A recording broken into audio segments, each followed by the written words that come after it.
अज्ञानतिमिरान्धस्य ज्ञानाञ्जनशलाकया चक्षुरुन्मिलितं येन तस्मै श्रीगुरवे नमः।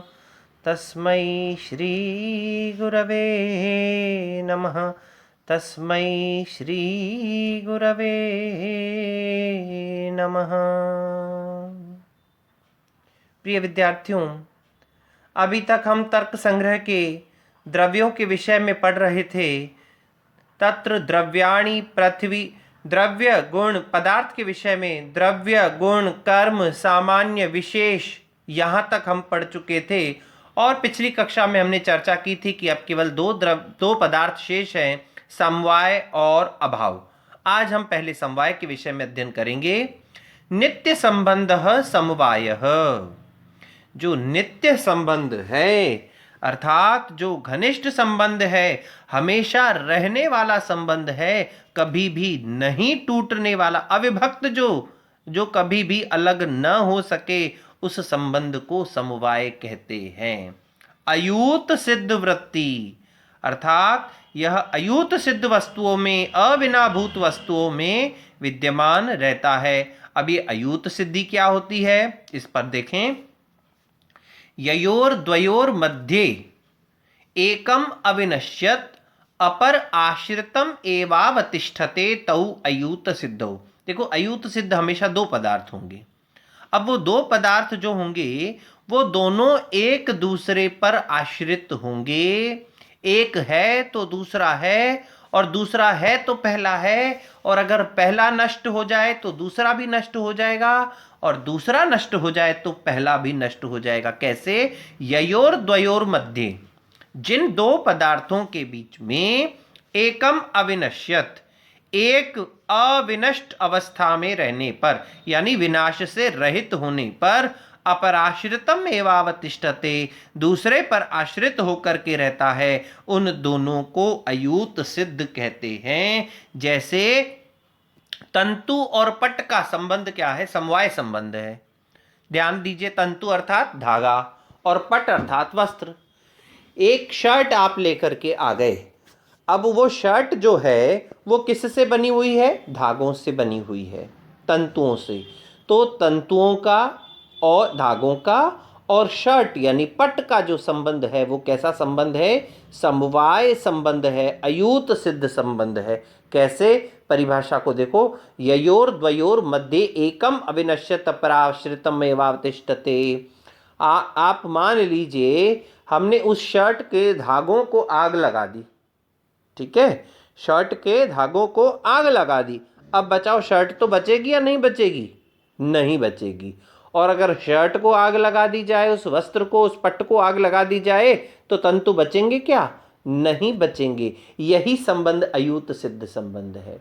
एक को नष्ट कर दो दूसरा नष्ट हो जाएगा, और दूसरे को नष्ट कर दो तो पहला रह जाएगा, और अगर पहला है विद्यमान तो दूसरा भी रहेगा, और दूसरा है तो पहला भी रहेगा। तो ये जो संबंध होता है इसे हम अयूत सिद्ध संबंध कहते हैं। और ये किन किन का संबंध होता है? अभी हमने देखा है तो तंतु और पट का। अब आगे देखिए, यथा, कैसा? जिस प्रकार से, किस किस का? अवयव अवयवी। अवयव अर्थात अंग, अवयवी अर्थात अंगी। अवयव और अवयवी का संबंध जो होता है वह अयूत सिद्ध संबंध होता है। शरीर का एक एक अंग, ये हो गया अंग, और अंगों से मिलकर के बनता है शरीर। मान लीजिए एक एक अंग को नष्ट कर दिया जाए तो क्या शरीर बचेगा? मृत्यु होने के पश्चात शरीर को आग लगा दी जाती है, अंतिम संस्कार कर दिया जाता है, तो बताइए क्या अंग बचते हैं? नहीं। तो अवयव और अवयवी का संबंध कैसा है? अयूत सिद्ध संबंध है। दूसरा आता है क्रिया और क्रियावान का। क्रिया और क्रियावान का संबंध भी कैसा है? वह अयूत सिद्ध संबंध है। अब मान लीजिए हम किसी को किसान कह रहे हैं। किसान से क्या तात्पर्य है? वो खेती का कार्य कर रहा है। एक व्यक्ति है जिसको हम अध्यापक कह रहे हैं, वो अध्यापन का कार्य कह रहा है। एक व्यक्ति है जिसको हम दुकानदार कह रहे हैं, वह दुकानदारी का काम कर रहा है। और जिसको हम पंडित कह रहे हैं, पुरोहित कह रहे हैं, वो पूजा पाठ का कार्य कर रहा है। और अगर उस कृषक से उसका खेती नाम का गुण ले लिया जाए, उसकी खेती को उससे अलग कर दिया जाए, तो क्या वह किसान रहेगा? अध्यापक से अध्यापन कार्य छीन लो और उसको बाबू की जगह बिठा दो, रसीद काटने, फीस लेना और भी जितने काम है, क्या कोई उसको अध्यापक मानेगा? नहीं मानेगा। तो क्रिया और क्रियावान का संबंध भी कैसा है? अयूत सिद्ध। इस प्रकार से जाति और व्यक्ति का संबंध तथा विशेष द्रव्य और नित्य द्रव्य का संबंध भी समवाय संबंध है, क्योंकि इनका संबंध अयूत सिद्ध संबंध है। इसके पश्चात आज हम देखेंगे अभाव। अभाव कितने प्रकार का होता है? शुरुआत के लेक्चर में हमने सुना था अभावश्च चतुर्विधः। अभाव 4 प्रकार का होता है। कौन कौन सा? प्राग भाव, प्रध्वंसाभाव, अत्यंताभाव, अन्योन्याभावश्चेति। 4 प्रकार का प्रभाव है। प्राग भाव, प्रध्वंसाभाव, अत्यंताभाव और अन्योन्याभाव। अब प्राग भाव क्या है? अब यहां से परिभाषाएं शुरू होती हैं। अनादि शांतः, जिसका आदि तो नहीं है लेकिन उसका अंत विद्यमान है, उसको हम क्या कहते हैं? प्राग भाव। ठीक है। प्राग अभाव, जिसका पूर्व, प्राग अभाव। अनादि शांतः, जिसका आदि तो नहीं है किंतु अंत विद्यमान है। अब ध्यान दीजिए, घड़ा है। घड़ा कब आया, कैसे आया, उसका तो हमको नहीं पता, अनादि है। लेकिन घड़ा नष्ट हो जाए तो क्या हो जाएगा? उसको हम उसका प्राग भाव कह देते हैं, अर्थात अब उसका नाश हो चुका है। अब आ जाइए, उत्पत्तेः पूर्वम कार्यस्य, जिसका उत्पत्ति से पूर्व, कार्य की उत्पत्ति से पूर्व का अभाव है। ध्यान दीजिएगा, जब घड़ा उत्पन्न ही नहीं हुआ, घड़ा उत्पन्न नहीं हुआ, तब घड़े का क्या था? अभाव था। तो जब घड़े का अभाव था तो वो अभाव कैसा था? प्राग भाव था। दूसरा आता है प्रध्वंसा भाव, सादि अनंतः, आदि से तो युक्त है किंतु अनंत है। और यह कैसा है? उत्पत्ति अनंतरम कार्यस्य, कार्य की उत्पत्ति के पश्चात होने वाला अभाव है। मान लीजिए आपने, देखिए जब छोटे बच्चे हुआ करते थे, अड़ोस पड़ोस में किसी का मकान बन रहा होता था और मकान बनने के पश्चात, वहाँ बनने के समय वहाँ पर बजरी आया करती थी, मिट्टी, रेती जिसको कहा जाता है।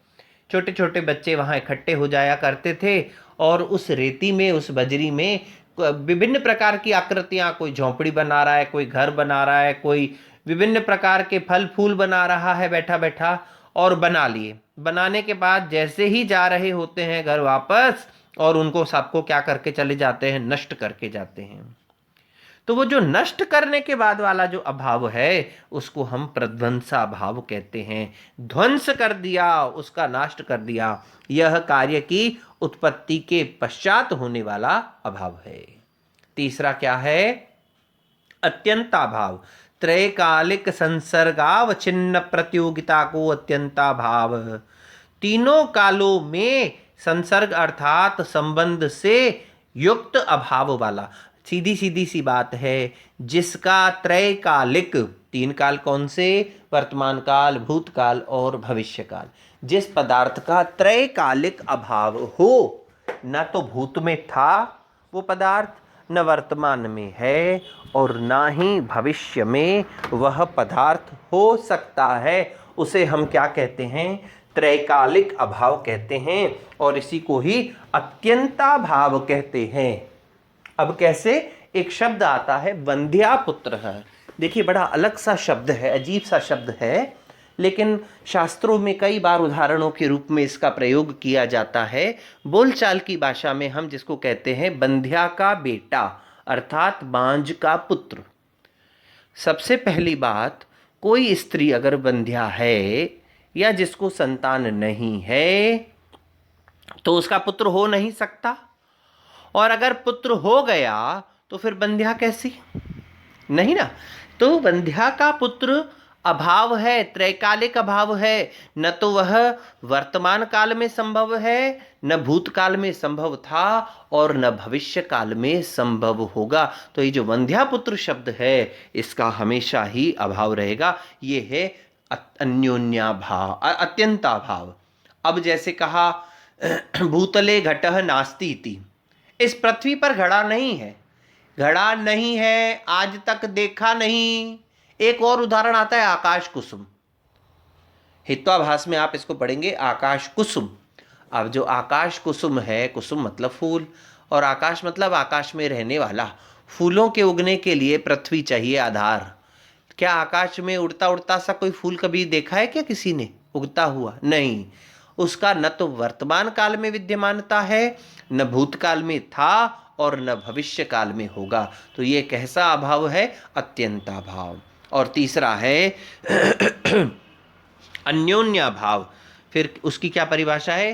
तादात्म्य संबंधावच्छिन्न प्रतियोगिता को अन्योन्याभाव। तादात्म्य संबंध से युक्त जो अभाव होता है वह अन्योन्याभाव होता है। अब क्या होता है? घट पटो यथा घट पटः नास्ति, यथा घट पटः नास्ति। जैसे एक पदार्थ में दूसरे पदार्थ का अभाव और दूसरे में पहले पदार्थ का जो अभाव होता है उसे हम अन्योन्याभाव कहते हैं। जैसे घट पट नहीं है और पट घट नहीं है। घड़े में, घट यानी घड़ा और पट यानी वस्त्र, घड़े में वस्त्र नहीं है और वस्त्र में घट नहीं है। घट में वस्त्र का अभाव है और पट में घट का अभाव है। एक दूसरे में, राम में श्याम का अभाव है, श्याम में राम का अभाव है। रमेश में सुरेश का अभाव है और सुरेश में रमेश का अभाव है। फर्स्ट ईयर की क्लास में सेकंड ईयर के बच्चों का अभाव है, सेकंड ईयर की कक्षा में थर्ड ईयर के बच्चों का अभाव है, स्नातक की कक्षा में स्नातकोत्तर के बच्चों का अभाव है और स्नातकोत्तर के बच्चों की कक्षा में स्नातक के बच्चों का अभाव है।